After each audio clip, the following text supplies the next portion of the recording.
Bonsoir mesdames, bonsoir messieurs, bienvenue à l'émission Horizon Ressources Naturelles.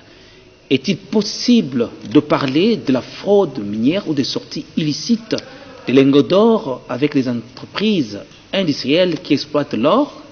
Une question posée parce que des SMS et aussi autant de messages, les gens disent qu'il y a des hélicoptères qui passent la nuit sur certains sites et emportent des lingots d'or et sortent du pays sans que les taxes soient payées. Et nous en parlons dans cette émission avec monsieur Thierry Kayeye Ntumba. Bonsoir. Bonsoir, monsieur. Il est secrétaire général de Banro Congo Mines, donc une grande entreprise qu'on a connue sous le nom de Banro Corporation. Ça n'a pas changé, c'est peut-être la même chose. C'est toujours la même chose. Banro Corporation, c'est l'entreprise canadienne qui est compagnie parent aux filiales congolaises. Voilà. Donc, dont notamment Banro Congo Mining, qui est la compagnie qui gère les intérêts de Banro Corporation ici. Voilà. Les entreprises minières qui exploitent l'or de façon industrielle coulent les lingots d'or dans des circuits fermés, personne ne pénètre, et c'est des cadres hautement sécurisés, et les lingots qui en sortent prennent parfois des destinations inconnues. Non, sans aucune discussion ici, c'est pas possible tout simplement. Et je vais expliquer pourquoi. C'est très clair et très simple. L'espace où on produit l'or, c'est un espace sécurisé. Ça, c'est vrai. Mais il y a des personnes qui travaillent là-dedans. Et à chaque fois qu'il y a une coulée d'or, voilà ce qui se passe. Il y a une réglementation déjà qui rentre en jeu. Okay, cette réglementation est captée sur ce qu'on appelle le manuel de traçabilité, qui dit un certain nombre de choses. Vous voulez couler de l'or, il y a la présence de services de l'État. Il y a la présence de services de CEC. Il y a la présence de services de l'OCC, il y a la présence de services de la DGDA. Toutes les services en fait compétentes. Tous ces services restent pendant tout le temps de la coulée. Absolument, absolument. Donc la réglementation du matin au soir. Et la coulée ne se fait pas du matin au soir, ce qui fait qu'il y a une période où on accumule tout et on estime la capacité qui va être faite. Absolument. Et ces services-là sont très présents. On fait la coulée, on nettoie. On met une identification sur les lingots, on les scelle. Ils vont être ouverts si vous faites l'exportation à partir de Kinshasa. C'est le service de CEC de Kinshasa qui va récupérer ça, avec le service de la DGDA et le service de l'OCC qui vont faire le pesage, le testing, donc pour savoir effectivement quelle est la composition des différents métaux qui rentrent. Comme vous savez, l'or est produit avec différents métaux associés. Souvent, vous trouvez de l'argent à côté. Souvent, vous trouvez de la platine aussi. C'est un problème, parce qu'on parle des sous-produits qui sont exportés aussi sans considération de leur valeur. Ben, ça nous fait rire tout ça. On a entendu ça plusieurs fois, mais donnons crédit à nos amis du CEC. Okay? Ils ont l'équipement nécessaire pour déterminer la composition d'un lingot. Et une fois que la composition d'un lingot est faite, en général, c'est 95, 96, 97 de pureté d'or. Le petit pourcentage qui reste, vous trouvez le métaux d'argent ou un peu de platine, 1% ou 0 même, des fois même il n'y en a pas. Et le calcul est fait sur la base de tout ce qu'on trouve. Non seulement le produit principal qui est l'or, mais on trouve l'argent et c'est calculé par rapport au taux du jour. Et puis non seulement les frais vont être payés, le frais de 1% qui est payé pour les analyses, mais aussi les royalties qui vont être payées et la taxe qui va être payée. Donc est payée en fonction de ça. Donc M. Kabamba qui nous a posé cette question à partir de la province orientale, c'est vraiment confirmé qu'il est impossible qu'une entreprise minière qui exploite de l'or industriel puisse exporter de façon illicite. C'est impossible. Impossible. Ouais, nous le disons sans aucune réserve ici. Les hélicoptères, notamment, qui passent autour du site et puis emportent des lingots, ça aussi c'est chimérique. C'est chimérique. On a vu ça, on a vu des presses locales faire de choux par rapport à ces genres de choses. Ça nous amuse presque. Parce que toutes les personnes qui sont informées et nos amis au ministère de Mines qui le savent, ils les suivent, ça fait longtemps qu'on travaille ensemble, ils voient ce qui se passe. Aujourd'hui, dans le contexte qui est le contexte de notre pays, il n'y a aucune entreprise qui peut se risquer aujourd'hui de commencer à sous-évaluer, à faire quoi que ce soit par rapport à ça. Parce que la sanction va être extrêmement énorme. Alors ce qui se passe, c'est que vous avez mobilisé un grand capital d'investissement et vous ne pouvez pas perdre pour un petit avantage ici, pour un petit avantage là-bas, quoi. D'autant plus que vous avez des actionnaires qui regardent par rapport à ce que vous êtes en train de faire. Et donc le contrôle est fait par rapport à ça, quoi. On parle de lingots d'or. Ça pèse combien de kilos? Bon, en général, il y a une réglementation par rapport à ça. L'or, ça pèse énormément, mais les lingots, c'est entre 22 et 25 kilos par lingot.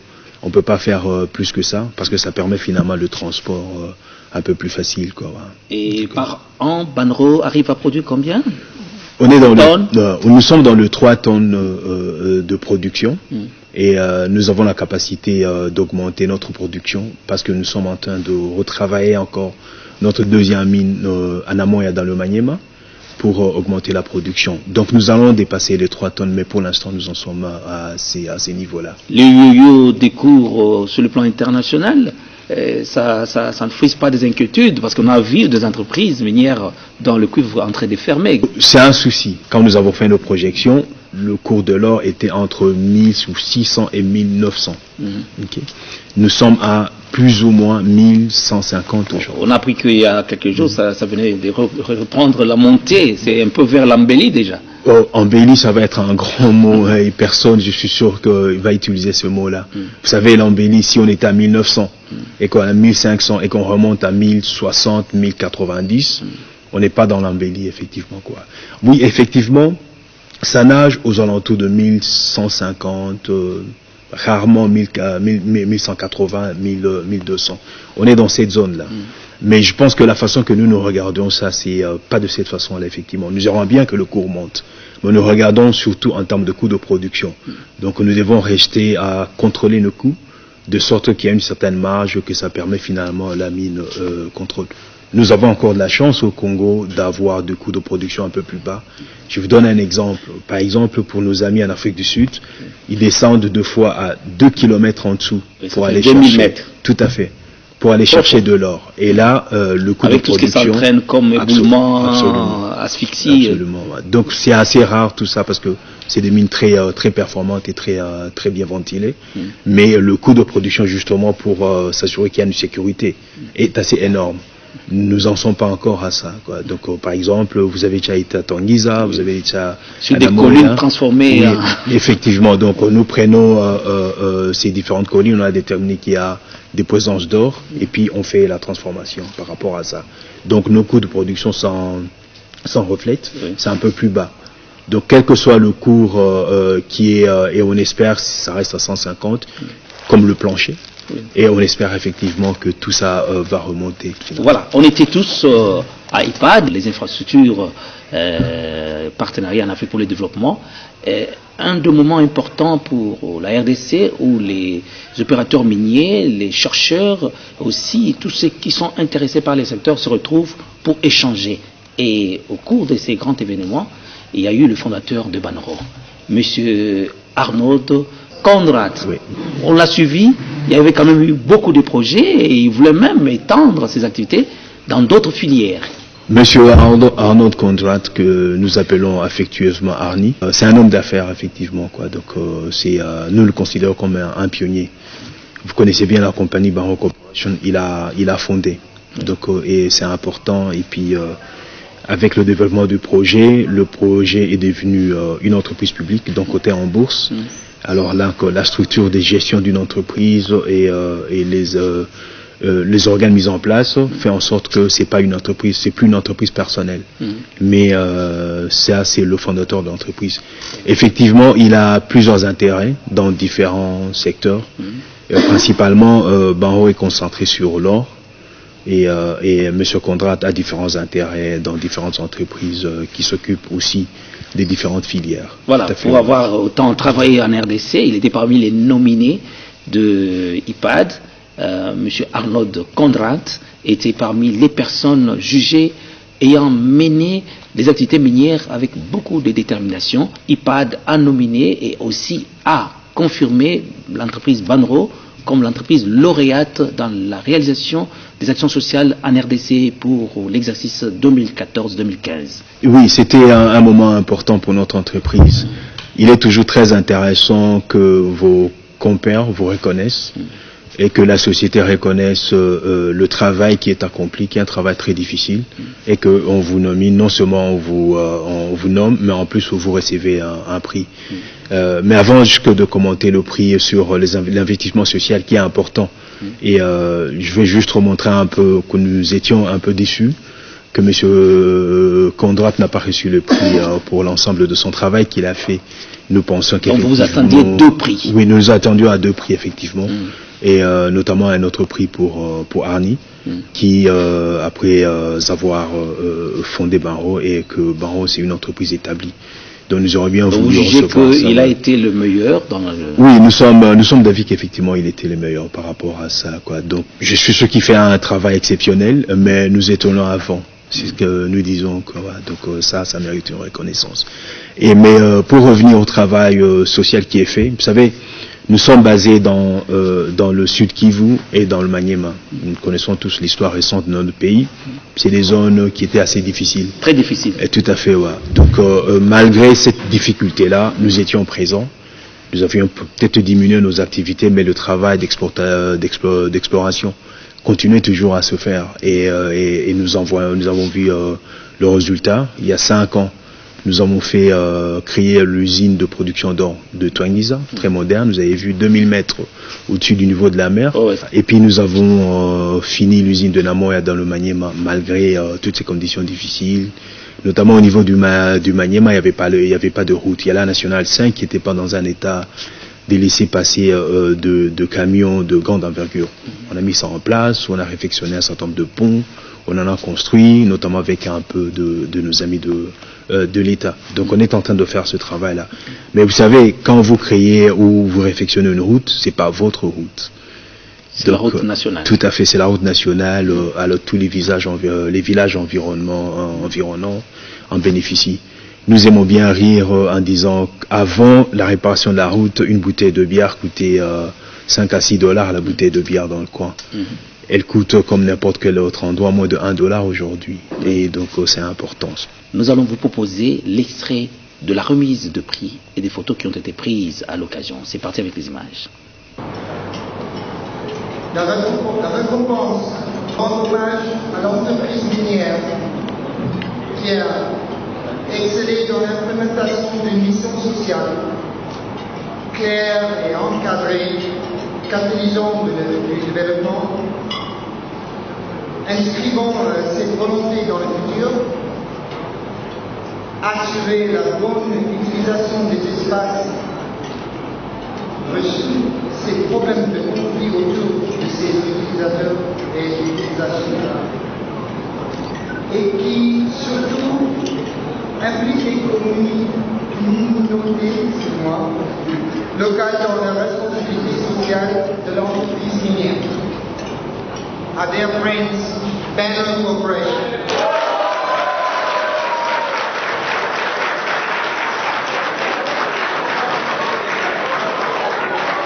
Vous pensez poursuivre la même lutte pour les années à venir? Oui, il n'y a aucun doute. L'aspect social de nos investissements, c'est un aspect important. C'est parce que tout simplement, vous travaillez dans une communauté. Il y a des personnes, il y a des institutions qui vous entourent. Vous regardez autour, ça peut être très difficile. Et nous comprenons aussi, il y a la notion qu'on appelle la licence sociale d'opérer. Vous ne pouvez pas être une zone où on fait une exploitation d'or, donc de richesse, et être entouré par des communautés qui ne bénéficient pas. Donc même socialement et humainement et moralement. Donc vos actions ont des effets sur l'amélioration des conditions de vie. Tout à fait, tout à fait. Donc il n'y a aucune obligation à le faire, mais nous avons compris que un bon investissement, c'est un investissement qui est assis dans la communauté et qui fait bénéficier tout le monde, non seulement en termes d'emploi, mais aussi en termes d'opportunités d'affaires pour les communautés environnantes. Et c'est ce que nous faisons. Voilà, pour permettre à tout le monde de palper du doigt ces réalités, nous allons proposer un document très intéressant. Vous allez découvrir les réalisations sociales des Banro.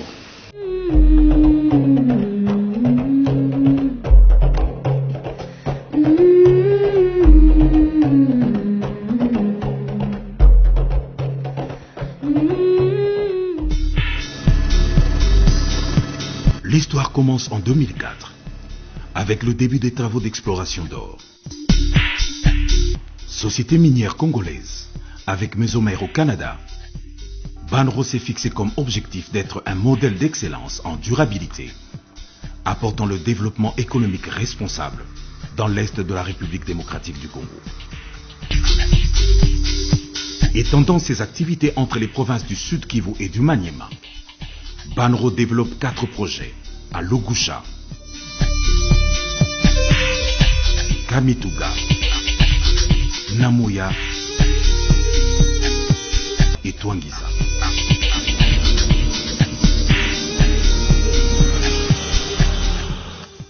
À première vue, l'environnement de Twangiza était hostile à toute forme d'activité économique et de vie humaine à cause de son relief accidenté.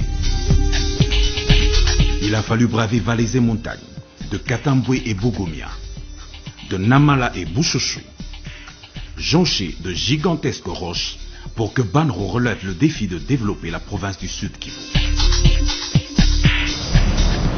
Après plus de 50 ans, une nouvelle mine d'or commerciale est construite en République démocratique du Congo. La mine d'or de Twangiza est venue marquer la relance du secteur minier congolais. Le producteur aurifère est à ce jour l'opérateur économique le plus important dans les 2 provinces, avec la création de 3570 emplois directs et indirects, parmi lesquels 1200 personnes employées à des postes techniques, professionnels, de gestion ou de supervision, qui créent au quotidien des capacités réelles, alors que 2300 autres personnes sont employées par l'entremise d'entrepreneurs.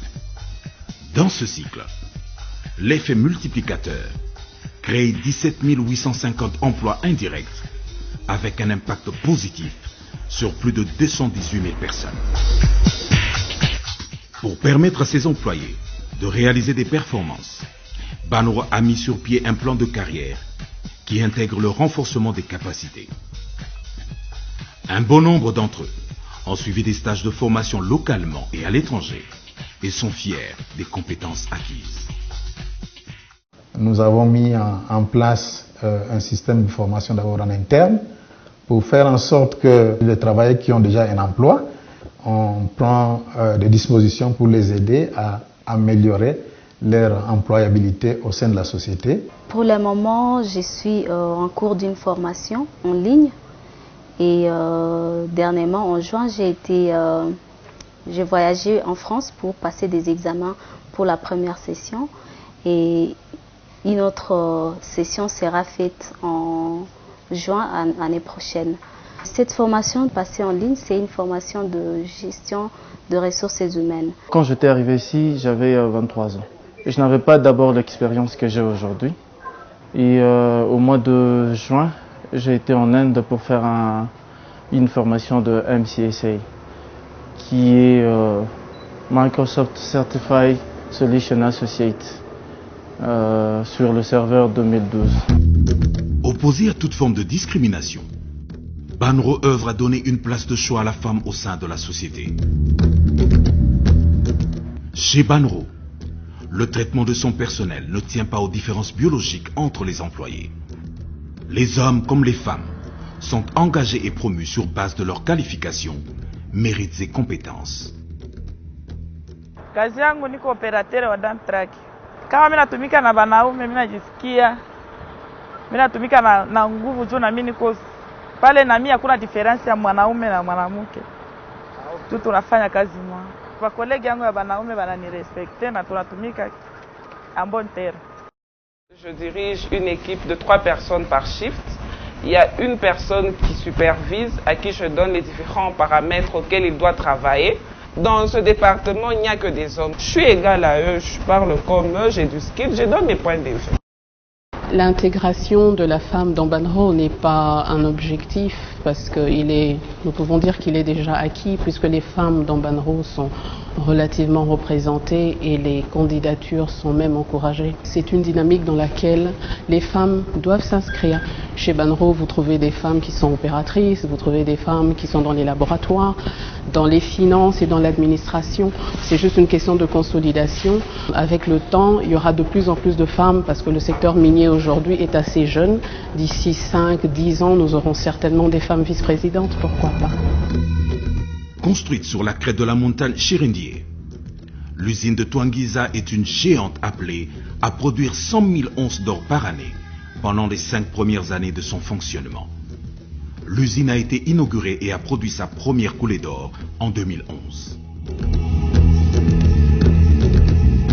Reconnaissant l'impact du changement climatique sur l'environnement et la biodiversité, Banro veille avec beaucoup d'attention au respect des normes internationales, telles qu'énoncées par le principe de l'équateur, cadre de référence du secteur financier, visant à identifier, évaluer et gérer les risques environnementaux et sociaux des projets. À travers le projet Twangiza la Verte, Banro a mis sur pied un programme de reboisement du territoire de Twangiza. Grâce à ce programme, les habitants de Twangiza ont été sensibilisés sur la destruction de l'environnement par l'activité humaine et formés sur la protection de celui-ci. Tunapanda mamiti za agroforestier na tunafanya mamiti za integration kila mahali ambapo kwenye inahitajika. L'une des priorités de Banro a été l'établissement de bons rapports entre l'entreprise et les communautés locales. Porteur du développement dans le territoire de Twangiza, Banro développe des activités très profitables à ses habitants. La Fondation Banro est le véritable fer de lance de la société Banro. Elle s'investit totalement dans le bien-être des populations du Maniema et du Sud Kivu. Elle met au cœur de son action la santé, l'éducation, les infrastructures sociales, mais aussi l'aide humanitaire, le soutien aux communautés locales et la conservation de la nature. L'investissement social de la Fondation Banro s'élève à 4 456 000 $ américains et a été réalisé en un temps record. À Namoya comme à Twangiza, routes et ponts ont été construits afin de relier ces contrées à Bukavu et autres centres urbains. Écoles et hôpitaux ont été construits pour garantir la santé des populations et l'éducation des enfants. Envisageant un avenir meilleur pour la RDC, Banro investit considérablement dans l'encadrement intégré de la jeunesse congolaise, tenant compte de son éducation et épanouissement. À Burindi, l'école primaire de Makwale est un don de Banro à la collectivité de Mulambi. Dans le souci de doter la jeunesse de ce coin d'un cadre sportif adéquat, l'entreprise Orifère construit à ce jour une tribune sur le terrain de football de cet établissement scolaire.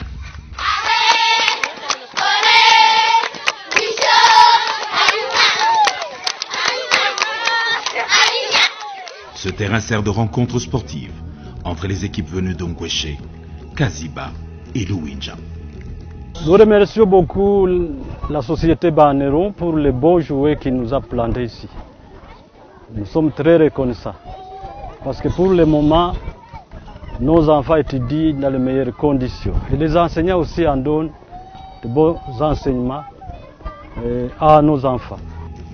2004, implantation de Banro en République démocratique du Congo. 2011, inauguration de l'usine de Twangiza et première coulée d'or. 2013, projet de Namoya, première coulée d'or. 8,35 millions d'onces de ressources mesurées découvertes.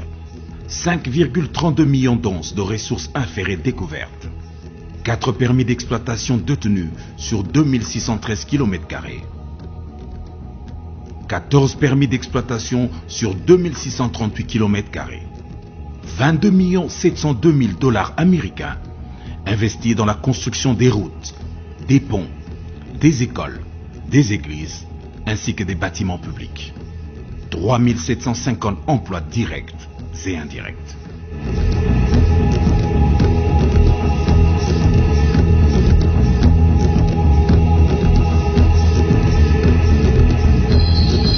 Voilà, un travail de qualité. Et nous rentrons dans ce studio pour dire, mais quelle est la place des exploitants artisanaux que vous avez trouvés dans le coin? Parce que c'était eux qui étaient là le premier. Tout à fait. Ils étaient là le premier, mais aujourd'hui, je crois que tout le monde est formel. Pour que ce pays se développe, la RDC et d'autres pays aussi, là où il y a l'industrie minière, ça ne va pas souvent se faire par l'exploitation artisanale. c'est une exploitation de subsistance. L'avenir de la mine, c'est dans l'exploitation industrielle, qu'il y ait des structures et des infrastructures en place, afin qu'il y ait non seulement une seule barreau, qu'il y ait une dizaine de barreaux sur la ceinture de production d'or à l'est notamment, mais on trouve l'or partout au Congo. Donc pour que ce pays puisse remonter. Donc il y a un effort à faire.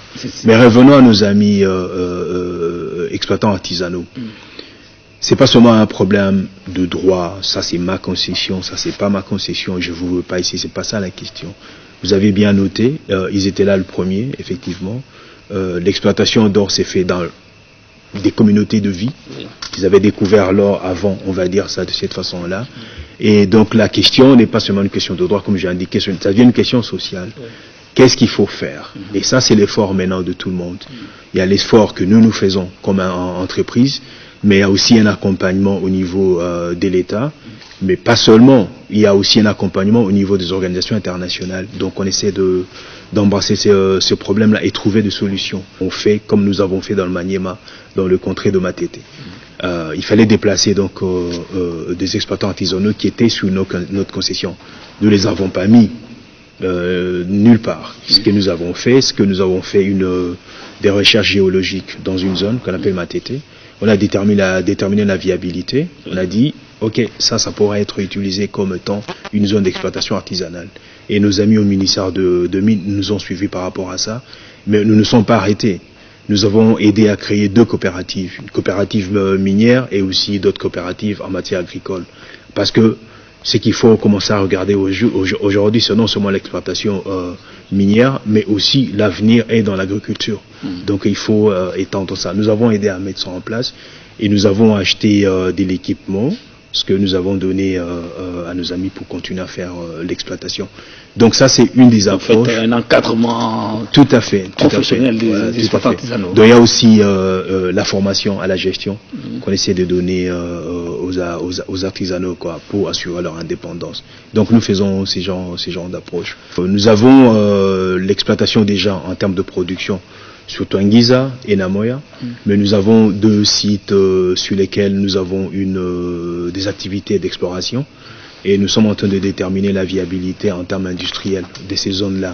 Et il y a tout un mécanisme en fait prévu par la loi que nous essayons de suivre et tout pour déterminer qu'effectivement, oui ou non, est-ce que nous allons transformer ça en mine ou bien quelle est la voie. Donc le travail est en train d'être fait. On parle Banro qui est une grande entreprise qui a gagné un prix important dans l'investissement social, mais on ne le sent pas à Kinshasa. Nous sommes effectivement à Kinshasa, mais il y a un bureau de représentation à Kinshasa. Nous soutenons quelques ONG, il y a des actions à ce niveau-là. Mais le gros de nos actions se ressent dans le Sud Kivu et dans le Maniema. C'est nos zones d'opération. C'est là où nous sommes, et comme je l'avais indiqué tout à l'heure, il y a un travail énorme qui a été fait, notamment qui nous a amené le prix d'investissement social. Tout le monde sait le travail que nous faisons. Donc nous allons continuer à faire. C'est une entreprise jeune. Okay, donc notre première mine, il y a 5 ans seulement. Et nous continuons à faire de recherche, nous continuons à faire de l'exploration. Nous grandissons. Donc à partir de ce moment-là, les actions peuvent se faire entendre partout. Nous avons une fondation, on l'appelle la Fondation Banro, qui probablement dans le jour ou dans les mois qui suivent pourra avoir un impact au niveau social, notamment à Kinshasa et peut-être dans une autre province qui n'est pas le Sud Kivu ou le Maniema. Mais on va y venir quand le temps arrivera.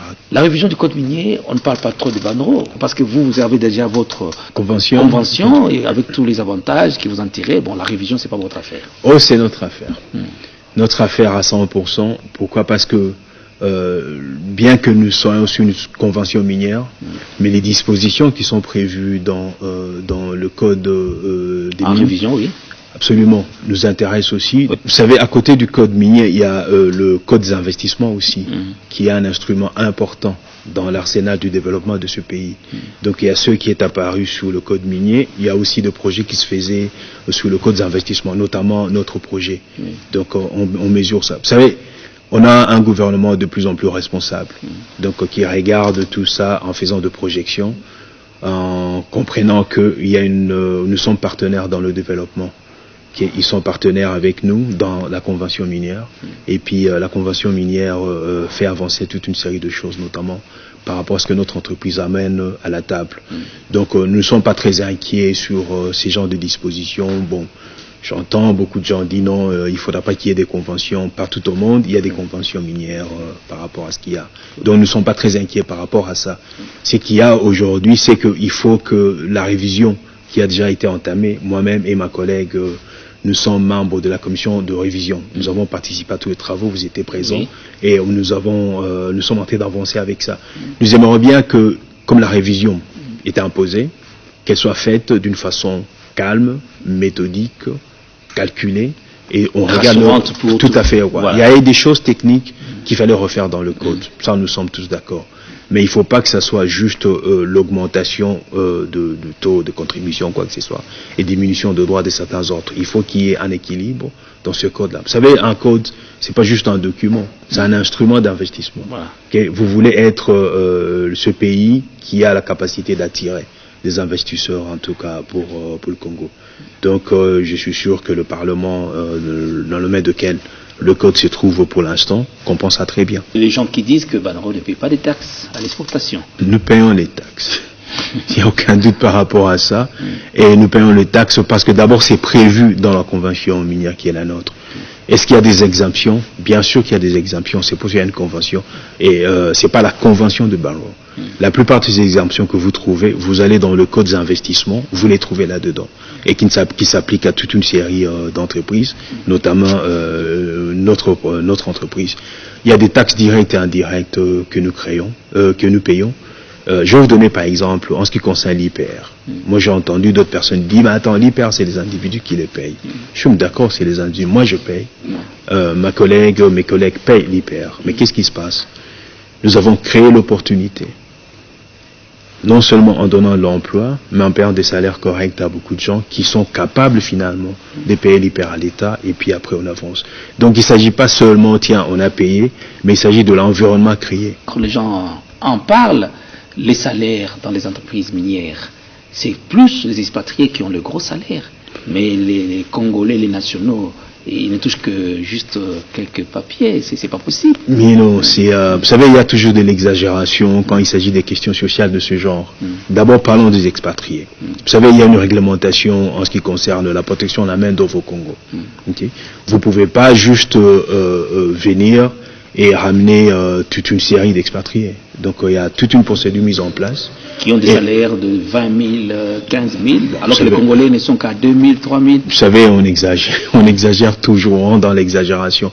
Si c'était comme ça, les entreprises n'allaient pas fonctionner. Vous savez, il y a même une réglementation en ce qui concerne les écarts de salaire qui existent, effectivement, quoi. Donc, il y a tout un ensemble de mécanismes d'accompagnement qui est mis en place et nous sommes un pays de contrôle. Il faut le dire ici.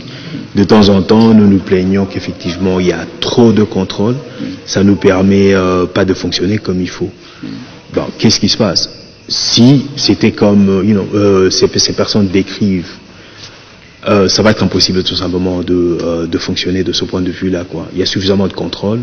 Nous sommes des entreprises citoyennes qui font un effort pour respecter la loi et nous amenons des expatriés quand c'est nécessaire d'en ramener. Oui, mais on dit aussi, nous sommes en train de terminer que par leur salaire, c'est juste des miettes qu'ils considèrent payer et qui rétrocèdent comme taxe à l'État congolais, mais les gros de leur salaire, ils touchent ça à partir de chez eux.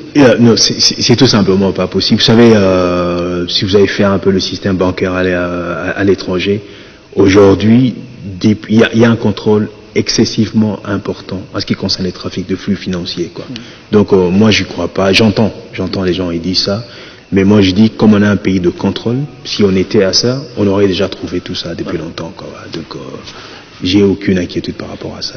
À moins que vous ayez un dernier mot pour qu'on se sépare. Merci M. Moubenga. Le dernier mot, c'est nous sommes nos partenaires dans le développement de ce pays. Les entreprises comme la mienne, c'est une entreprise citoyenne qui a un intérêt à ce que ce pays aille de l'avant, qui a un intérêt à ce que ce pays puisse monter et être un pays émergent. Donc, nous n'avons aucun intérêt à ce que, juste que nous on en profite et que d'autres en profitent. Et je dis tout simplement le dernier mot. Dans mon entreprise, 95% de la population qui travaille là-bas sont tous des Congolais. Et ils gagnent correctement leur vie en faisant un travail qui fait monter le pays. Merci beaucoup, Monsieur Thierry Kaya Ntumba. Nous pensons vous retrouver pour une autre émission. Mesdames, Messieurs, merci. Et c'est toujours Horizon Ressources Naturelles. Et notre numéro sera proposé le dimanche prochain. Bonsoir.